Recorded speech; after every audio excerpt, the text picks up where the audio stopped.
Hello Sagittarius! Welcome dito sa aking channel, Kapalaran 888 Sagittarius.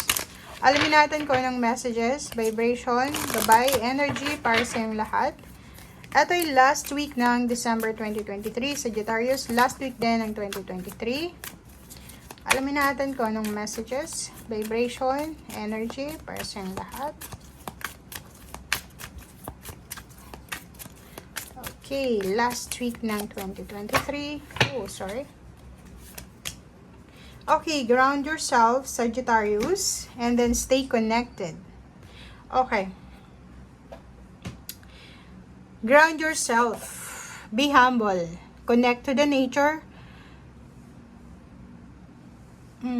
So, etong barahan to is parang sinasabi na siguro for the past few weeks or months, years, masyado tayong distracted, unfocused, Sagittarius. Hindi ka makapag-focus, distracted ka, pagod ka, irritated ka, wala kang pasensya. Ibig sabihin daw nun, hindi ka grounded. So, ngayong last week na to ng December is the time to become centered. Okay? It's the time to humble yourself, ground yourself, and hayaan mo yung spirit na tulungan ka para i-ground yung sarili mo and bumalik loob ka sa divine source, sa Panginoon, parang ganun. So, eto Sagittarius na baraha, sinasabi ng baraha is renewal of yourself. Diba? Renewal of, or empowerment to. Diba? Parang i-renew mo kung ano yung dati mong ginagawa noon. Stay connected. Dito, we are all born connected to Spirit. So, kahit sa Panginoon. So, sinasabi ng baraha sa'yo dito, na same din dito. Same. Dalawa yung baraha dito, Sagittarius, na nagsasabi na hindi ako yung nagsabi nito. Pero kung gusto nyo, screenshot nyo. Sinasabi dito, Sagittarius, na nakakalimot ka na daw. Reconnection to eh. Reconnect to the source. Reconnect with the divine source. Iisa lang yung sinasabi. Nakalimutan na siguro natin yung obligasyon natin na spiritual. Nakalimutan nating mag-pray, magpasalamat, maging humble, or kung ano man to, Sagittarius. Kaya, siguro alam mo yung connection natin sa Panginoon. Once na relationship man yan, trabaho. Pag matatag yung connection mo sa Panginoon, kahit daanan ka ng bagyo, daanan ka ng mga tribulations, stress, or problems, makakabangon ka talaga. Diba? Kasi tutulungan ka niya eh.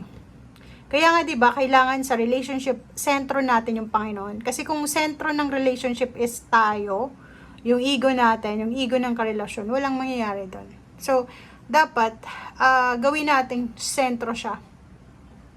And if may pinagdadaanan tayo guys, na hindi maganda sa buhay, instead na sisihin natin yung source, yung divine source, Panginoon,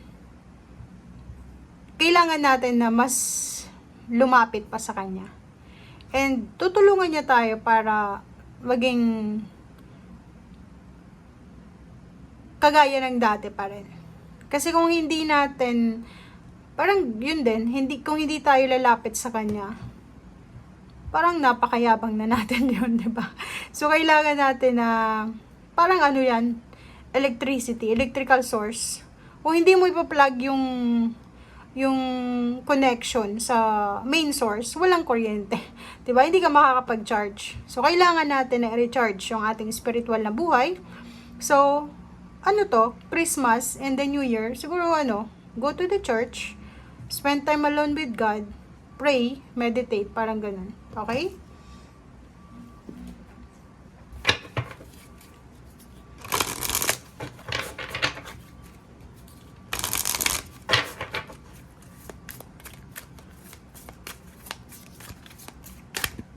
Oops, sorry.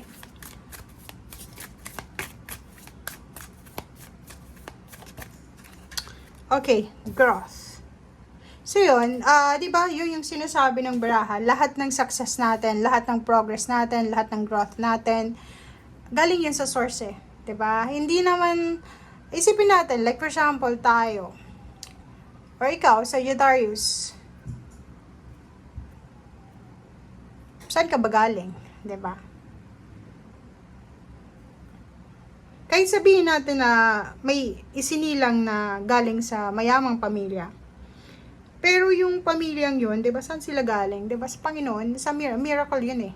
Milagro na walang kahit sino man ay pwedeng mag-explain. Okay, so yung success, growth, progress, victory, lahat yan galing sa Panginoon. Siya yung dapat na gine-glorify natin. So kailangan nating maging humble. Humble yourself. Okay? Sa harap ng Diyos. Parang ganun. Sorry pero ito yung sinasabi ng baraha. Binabasa ko lang. Okay? Okay. Meron ditong naghihintay, pwedeng naghihintay ng pera or naghihintay ng relationship. Sagittarius, kung makikita mo dito, ano ba yung hinihintay mo na to? It's either message from your loved ones or message na tungkol sa pera, sa lapi.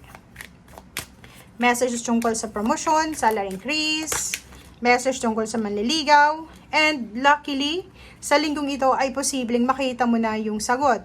Pwedeng makuha mo na yung liwanag, makuha mo na yung clarity, makuha mo na lahat ng mga hinihintay mo.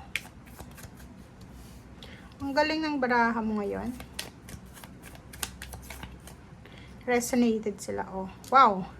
Sa linggong ito, posibleng makatanggap ka ng tulong or ikaw yung tutulong. Sa linggong ito, posibleng yung iba sa inyo dyan ay magsisimula na mag-share ng kanilang blessings. Or pwedeng yung iba sa inyo dyan is nagbabalak mag-travel, lumipat ng bahay, lumipat ng trabaho. Maraming new beginnings kayong iniisip. Pero ang nakikita natin dito is redirection, relocation, travel. Yung iba dito is parang, yun, mamimigay ng regalo, bibigyan ng regalo. And yung iba sa inyo dito is relationship siya. Pwedeng may moving forward na relationship dito. May renewal of relationship, may mga reconciliation, merong rekindling of relationship, rekindling emotion. Magbabalikan yung magkarelasyon, mga magpapamilyang nag-away, pwedeng magkabalikan. Pwedeng yung mga pamilyang nag-away-away ay posibleng magbati-bati na.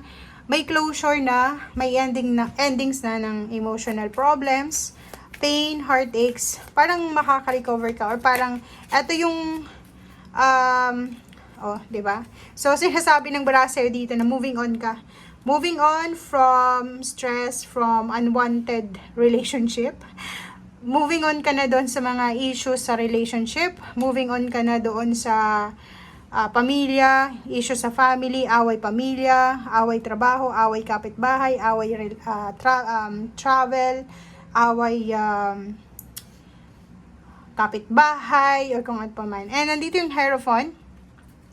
Ang dami-dami mong advices na matatanggap, Scorpio, sa linggong ito. Marami ka ding messages na matatanggap siguro, greetings ng Merry Christmas, Happy New Year.